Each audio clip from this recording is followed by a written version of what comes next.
Welcome to our weekly immigration podcast. If you haven't seen this before, we do immigration topics every week, sum it up for you right here. If you got friends or relatives, or even yourself are interested in immigration law and what's happening in the world of U.S. immigration, check us out right here.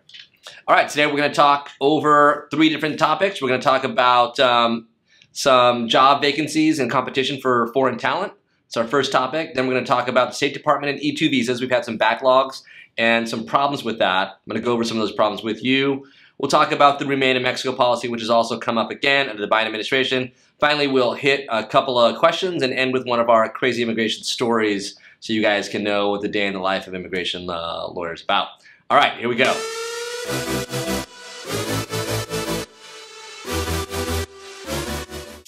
So essentially what we're looking at right now, there's a report that came out from TechNet, which is a company that takes a look at tech jobs in the tech industry. And this report they issued is called Closing the Skills Gap, the Data Behind Talent Shortages, High-Skilled Immigration, and Economic Impact. Essentially, it's a report that looked at job vacancies in the tech industry and how we're doing against the rest of the world. Now, there's a lot of publications about this because competition for global talent used to be a no-brainer. In fact, for the last 50 years, most globally talented labor, meaning individuals who are good in certain fields, usually came to the United States to go to school. All right, from that school program, they moved right into the United States visa program and into residency. This goes back as far as my family, even back into the late 50s and early 60s, where a lot of talented engineers and students from India came to the United States to go to school.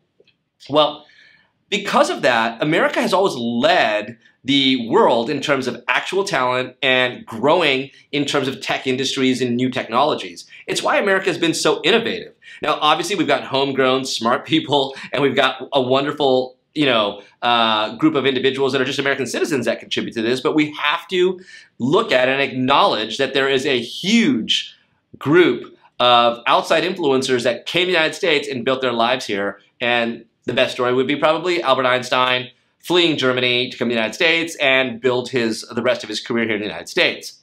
In any case, this report talks about some of these things and sees there's a growing gap in education, and specifically there's been a decline in the amount of individuals coming to the United States seeking out these visas. What's happened then has been a gap, meaning there are more jobs within the tech industry that are not being filled than there have been in the past. And the gap we have is a gap between we have a lot of demand for specific kinds of skilled labor, specifically in the tech industry, and have a shortage of supply. Now, again, there are other reports I've looked at, and we have some blog articles we have posted as well, talking about competition in the United States and China for high-skilled labor. It really, really is a global market. And at this point, we've got technology companies using Canada. We've got other hubs opening up all over the world where people find it simply easier to move and start their career there. Australia and Canada both use a merit-based system where they simply take points along with a job offer and allow individuals to then immigrate to that country quickly and with very little red tape. The difference we have here in the United States is a high amount of red tape, an antiquated system which has not been addressed or changed to suit our modern workforce, and long lines, which we all know about.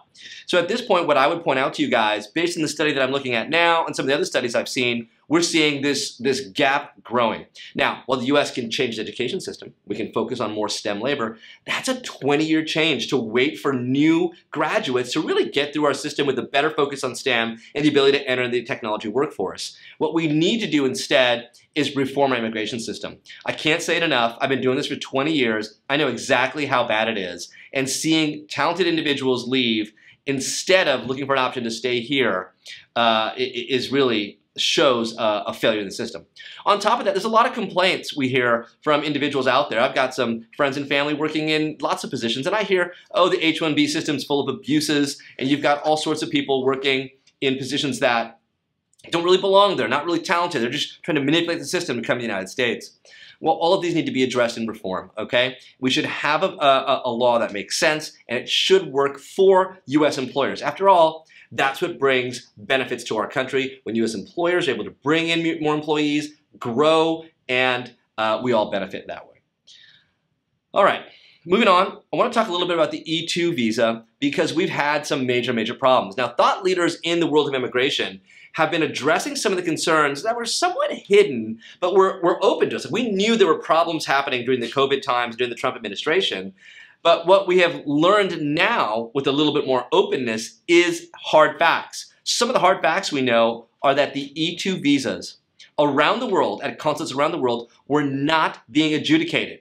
In fact, we can see that there have been an increase in the amount of visas and a decrease in the amount of approvals. What we've seen is that foreign direct investment from 2018 to 2020 fell at a substantial rate, from a high number of 300 billion down to about 120 billion. What we're talking about is the E-2 visa, where an investor brings their money to the United States and opens a business. We're also talking about the EB-5 program, which is a foreign investor bringing $1 million to the United States to open a new business. And essentially what we're seeing is something pretty pathetic. Immigration has said, number one, for the $1 million investment, we're going to take your case. It's going to take us 44 to 77 months to get an approval. There you go, guys. That makes absolutely no sense. If you're investing $1 million in the United States and you were then told it's going to take 44 months for you to get an approval, I mean, that makes no sense. Why would you do that, right? You have choices you can make, better places to put your $1 million, and people will. We've also seen a increase in simply denying or holding E-2 visas. The E-2 visa is an investment visa where an individual, there's about 80 different countries in the world that have a treaty with the United States, and individuals can bring their money. It doesn't have to be $1 million, it can be much less, and they can open a business. I have E-2 visa clients all the time. I get calls every day from E-2 visa clients. Essentially what's happened is consulates around the United States, around the world, have not adjudicated cases. In fact, they let them sit. That means the investor is stuck overseas. They haven't been able to bring their money. They haven't been able to open their business, and they have lost out on opportunity. At this point, it's clear that immigration has deprioritized investments from foreigners as a visa and as a process, right? The EB-5 and the E-2, and left these people out to dry. I'm not sure what the incentive is for that. You know, politics aside, I don't understand the political world all the time, so politics aside, what is the benefit for us to not have foreign investment? What is the benefit for the United States to make these people linger or not process their cases? It doesn't make any sense, and my view of these cases, the cases that I have handled in my career, every single one of those have turned out to be individuals who establish a business that grow either to a medium-sized or even just a small-sized business, but they've been successful. And I don't really understand the immigration process right now in denying those visas. The U.S. State Department did lose a lawsuit just a couple of months ago. They settled the lawsuit because they refused to process visas, meaning they left the visas just in limbo without being processed, and they used the travel ban as a basis to not process those. We may see a new lawsuit coming through on the E-2 visas. They are separate because of jurisdiction, but we may see a new lawsuit coming through on those because what we are seeing right now is that the numbers are absurd, and this is a problem that's now looks like it's systemic rather than a case-by-case, one-by-one issue. We'll give you more on the E-2 visas and what's happening with them as we learn more. Biden's expanding on the Trump Remain in Mexico policy. All right, guys, I don't know what else to say about this. The MPP, which is a plan created by the former President Trump, was designed so that anyone coming to the United States to seek asylum from the on our southern border would stop at the border, stay in Mexico, and wait in line to have their interview. The truth is that policy didn't really work very well. And we had and still have very well-known and documented situations where rampant crime, violent crime, kidnappings, and abuse all along the border for individuals who are sitting and waiting. And these are being unmet, right? They're simply individuals who end up being scammed or victims of crime. And that's just simply not safe. Now, our responsibility is, if we are going to abide by the UN Charter and engage in an asylum process, it's to do it with some indication of fairness and some indication of what America is all about. And sitting people on the border and having them wait and being subject to more crime or further danger, especially people with young families, is essentially something we're responsible for, and therefore I think it's unfair and un-American. Biden is had promised to get rid of this program, but based on some court decisions, he is going to expand the program. So look for more on this in the future, but if you do have family that's looking to immigrate through the asylum process, It will be through a process at the border of the United States and Mexico. All right, guys. So that's our news for today. I do have a couple of questions I'll throw out you and give you an immigration story as well. So I've got a person who overstayed a business visa have any chance to apply for another visa? And the answer to that is simply no. What you need to know is this. Visas must go, you must move from one visa to the next without any gap. Right? They have to go seamlessly through a process. And if you have an overstay, depending how long your overstay is, it might be a period of unlawful presence which has a penalty associated with it. You're going to have to leave the country before you can come back in. If they have a penalty, meaning your overstay is 180 days or more, then you'll be barred for 3 years. So if you want to change status, the lesson here is you need to file a case for a new status while you are always in status. You can't just sort of have a huge gap and then come back to it. All right? Okay, got another question for how long does the F1 visa process typically take? Man, that's a tough one because timing on immigration cases is the biggest question, and we never really truly know.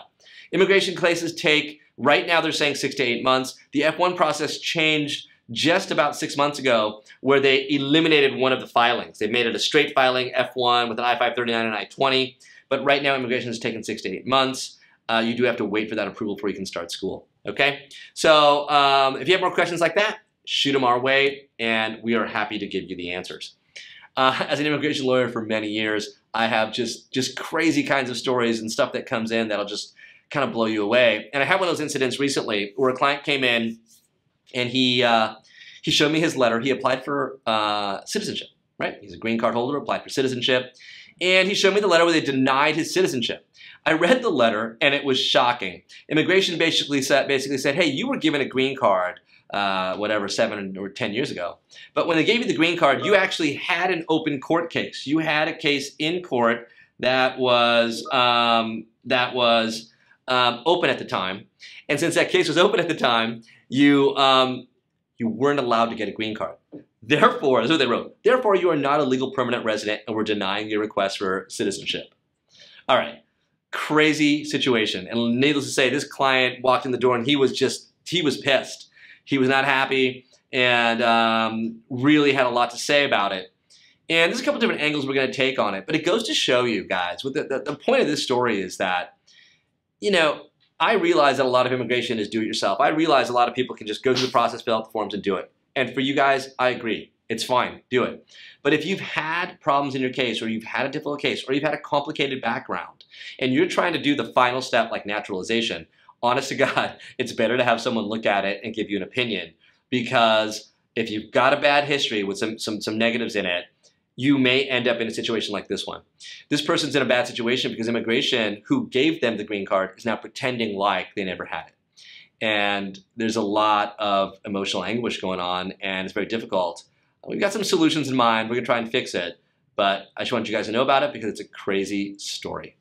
All right, that's it for today. Hope you enjoyed our podcast. We do this every week, cover immigration topics, give you what you guys need to know. You got any questions? Hit us up. Give us a like. You got friends and family you need to know about immigration. This is it. One place. Stop right here. You'll figure it all out with us. Take care. Bye.